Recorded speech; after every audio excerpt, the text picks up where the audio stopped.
నిజంగా మేకప్ అనేది అసలు అవసరమా మనిషికి?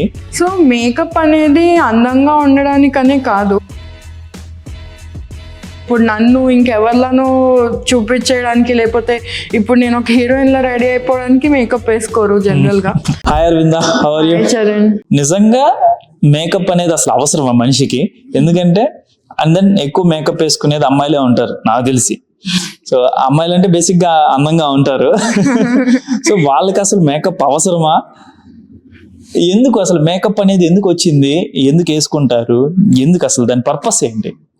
సో మేకప్ అనేది అందంగా ఉండడానికనే కాదు. So as for my perspective, so instead అది boost confidence, like makeup boost confidence for some people. ఇప్పుడు సపోజ్ కొంతమంది if they have some discoloration issues, లేకపోతే కొంతమందికి స్కిన్ యాక్నే ఉండొచ్చు, లేకపోతే స్కిన్ టెక్స్చర్ వేరే ఉండొచ్చు. మేకప్ ఏంటంటే వాళ్ళకి ఆల్రెడీ ఉన్న ఫీచర్స్ ని ఇంకొంచెం మంచిగా ఎన్హాన్స్ చేస్తుంది. ఇట్స్ నాట్ లైక్ మేకప్ వేసుకుంటేనే అందంగా ఉంటారంటే we already have so many celebrities, వాళ్ళు అసలు మేకప్ లేకపోయినా కూడా ఎంతో న్యాచురల్ బ్యూటీస్ ఉన్నారు.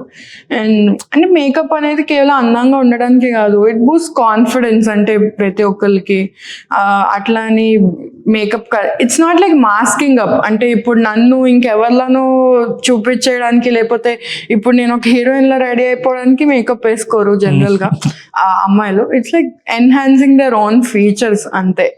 మేకప్ వేసుకుంటేనే అందంగా ఉంటారు అనేది I don't think it's correct.